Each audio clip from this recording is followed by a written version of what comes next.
Current H1B visa holders ఎవరైతే ఉంటారో వాళ్ళకి ఏమైనా ప్రాబ్లమ్స్ అరైజ్ అయ్యే అవకాశం ఉందంటారా? అంటే వాళ్ళ రెన్యువల్స్ కావచ్చు, లేదంటే వాళ్ళ ఎక్స్టెన్షన్స్ కావచ్చు, ఇవేమన్నా ఎఫెక్ట్ అవుతాయంటారా?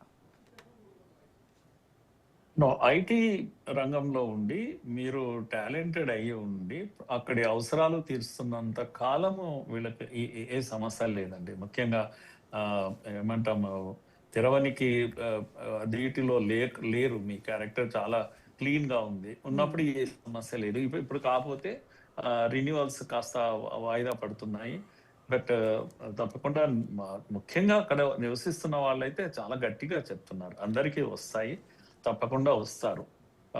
ఉద్యోగం అక్కడ ఆల్రెడీ సెటిల్ అయింది. చాలా కంపెనీస్ ఇంటర్వ్యూస్ కండక్ట్ చేశాయి. తర్వాత ఉదాహరణకు ఒక 2025లోనే సుమారు 6,000 కంపెనీలు మన వాళ్లకు అంగీకరించాయి తీసుకోవడానికి. అలా వెయిట్ చేస్తున్న వాళ్ళు 40,000 మంది ఉన్నారు. ఆ కంపెనీ 6,000 కంపెనీలు అంగీకరిస్తారు. 40,000 మందిని వాళ్ళు యాక్సెప్ట్ చేశారు. వీళ్ళంతా జస్ట్ ఓకే చేస్తే వెళ్ళిపోయేవాళ్ళు. వీళ్ళంతా ఊరికే టాలెంట్ ఉన్న వాళ్ళు, అన్ని పరీక్షలు వాళ్ళు సక్సెస్ గా చేసిన వాళ్ళు కనుక వీళ్ళందరికీ వస్తాయి. అలాగే అక్కడ ఆల్రెడీ పనిచేస్తున్న వాళ్ళు రిన్యూవల్స్ కొరకు వచ్చారు, వాయిదా పడ్డది, దీని కారణంగా బ్యాక్లాగ్స్ కారణంగా వాయిదా పడ్డది, ఇవన్నీ కూడా వస్తాయి. కొద్ది ఆందోళన ఉంటుంది. ముఖ్యంగా చిన్న బేబీ ఉంటుంది, మదర్ అక్కడ ఉంటుంది, వైఫ్ అక్కడ ఉంటుంది, చైల్డ్ ఉంటుంది. ఇటువంటి వాళ్ళ టెన్షన్స్ చాలా ఎక్కువ ఉన్నాయి.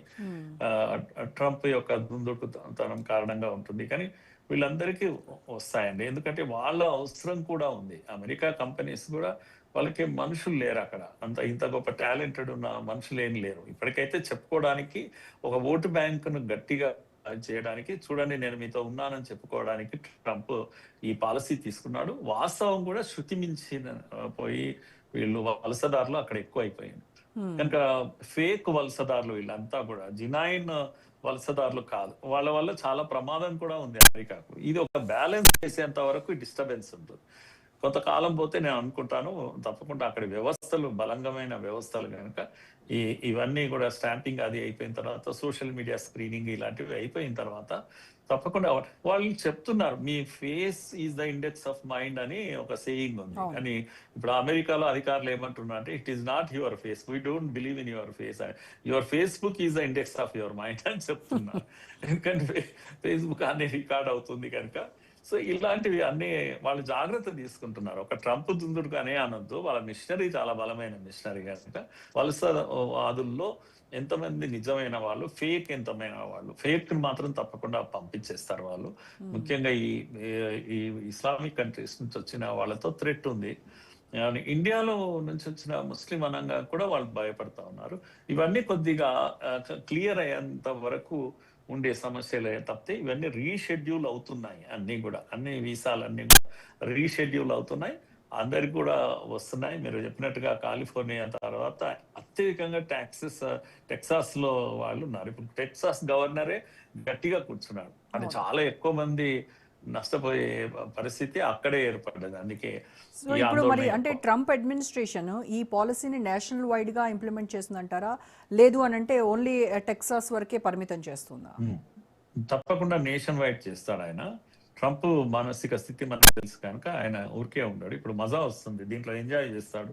టెక్సాస్ చూసి మన వాళ్ళ ఆందోళన చెప్తున్నదాన్ని చూస్తాడు. ముఖ్యంగా చాలా అక్కస్తో ఉన్నాడు ట్రంప్ ఇప్పుడు ఇండియా పైన.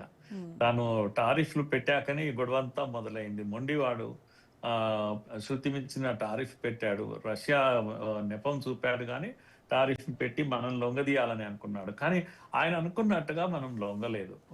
అది ఇంకా ఆయనను టెంప్ట్ చేస్తా ఉంది.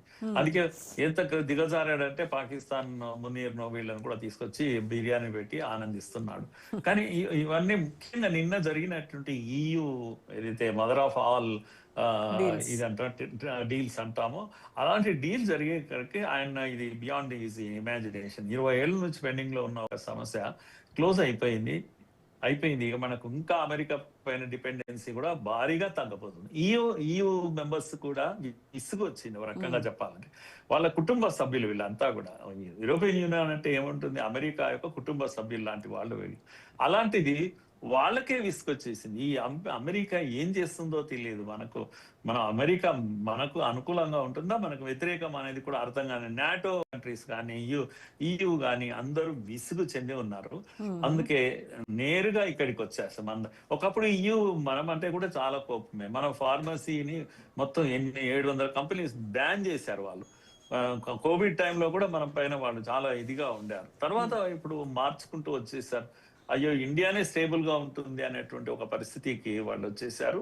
నిన్న మనం చూసాము, ఆ ఇద్దరు అధ్యక్షులు వాళ్ళు వచ్చి మన ప్రోగ్రామ్ లో పాల్గొనడం, రిపబ్లిక్ డే పర్యటన పాల్గొనడం, అలాగే అగ్రిమెంట్స్ అన్ని కూడా అయిపోయినాయి. ఇప్పుడు మన యొక్క ఆర్థిక వృద్ధి రేటు కూడా మరింత వేగం అయిపోతా ఉంటుంది.